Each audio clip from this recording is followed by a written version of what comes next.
バーケンです。このチャンネルでは私が自宅から 400km 離れた新潟県で相続した田舎の土地で起こったさまざまな出来事を紹介しています。ここは以前コンテナやゴミがあった場所。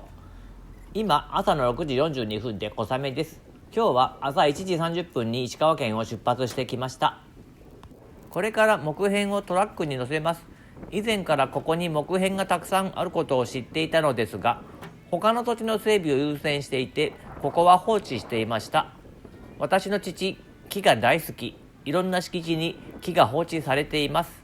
これまでもうんざりするほど運んできました。あんな動画やこんな動画にあります。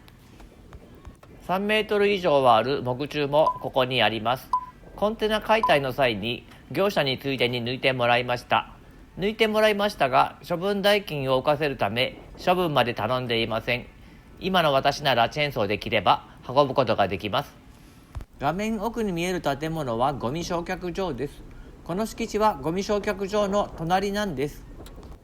この土地、ゴミ焼却場の土地に含まれていればどんなに嬉しいことでしょうか。ゴミ焼却場の隣だから嫌だ、美味しい米ができないから責任取ってくれと言っても、そんなの関係ねえと言われますね。この土地にある木は他の土地と違ってどこかの家や倉庫を壊したような角材っぽいものがあります。私の父はこんなものを放置して死んでしまったのです。今現在の話です。私はユンボの資格を受講するかどうか悩んでいます。資格は2日で2万円で取れるようです。私は父のユンボを安く売ってしまいました。ユンボは中古で100万円以下で買えそうですが、運ぶトラックが高く、今はお金が足りません。ユンボのレンタルは1日1万円ですが、輸送費が別途かかってしまいます。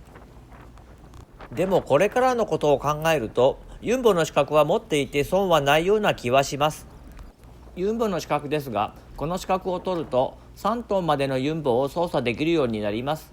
3トンはこんな大きさです。こんなに大きなもの、素人の私に扱えるのか疑問ですが、小さいものから徐々にランクを上げていけばなんとかなるはずです。ちなみに受講予約をしましたが、この資格とっても人気みたいで3ヶ月待ちです。他の選択肢としてはこんなに小さなユンボもあるみたいで、新品で150万円ほど、中古でも人気であまり安くならないようです。軽ダンプで運べるので便利そうではありますが、私の持つ大きな土地にはあまりに非力です。買うお金は当然ないので、ただ単に調べたことを YouTube で言っているだけです。画面下の用水路は農家の共有財産です。自分の土地の用水路は他の人の用水に影響しないように管理しなければなりません。今はオフシーズンのため草が生えていますが、これは今年の夏の映像です。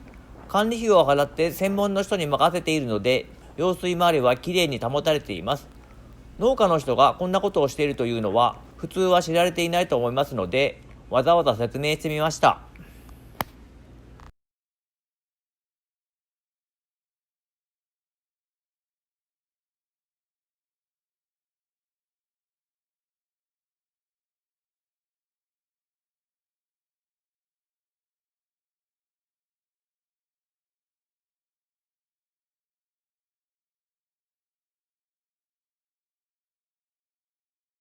木くずが山積みになっています。どれだけ拾ってもなかなか減りません。軽ダンプは段差のせいで近づけません。効率が悪いと感じつつも、まずは手で触ってみないと判断できないので、上から木材を剥がして運んでいきます。画面の奥、道路を挟んだところも登記上は水田ですが、ここも草がかなり伸びています。私の土地ではありませんが、私の土地と違ってただ草が生えているだけで、土地が隆起していたり何か埋まっているわけではないと思われます。羨ましいですね。最高速で進めます。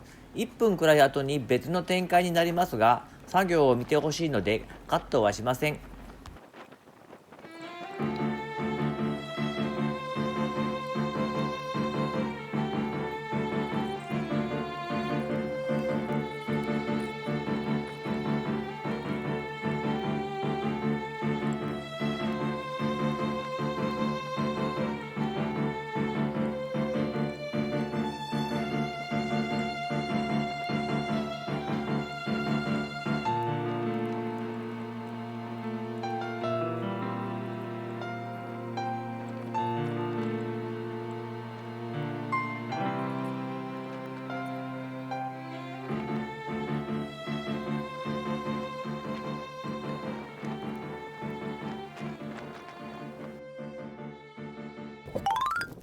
カメラの後ろはこんな感じです。管理してもらっている土地ですが、草がやや伸びている気がします。今すぐ工作するわけでもないので、別に多少草が伸びても構わないとは思いますし、これから冬になるので草が枯れてくるとは思います。私は1年通して管理したことがないので実はよくわかりません。というかこの土地に関しては管理費を払って管理してもらう必要があるのか、そもそも疑問ですが、それを言うと全ての土地を管理しないと言われてしまいます。全てがセットになっています。私はこの土地は自分で管理したいと言っていますが、離れた場所に住んでいる私にはできっこないと言われ、やらせてもらえなかったりします。私は年2回しか草刈りする気はありませんが、現地の人は私の思っている3倍くらいは草刈りが必要と考えているようです。せっかく軽ダンプに乗せた木材を下ろしています。朝一番には実家に運ぼうと思っていたのですが、量が予想より多く諦めました。この土地の隅っこにまとめて置いておいて、時期が来たらゴミ焼却場に運ぼうと思います。ゴミ焼却場はこの敷地の隣なんです。今から数秒後にゴミが見つかるので誰かに注意してもらいます。木柱が転がっています。少しでも邪魔にならないように一箇所にまとめます。今回この辺りの調査をしましたが、木くずは確かに残っていますが、とんでもない量ではなさそうです。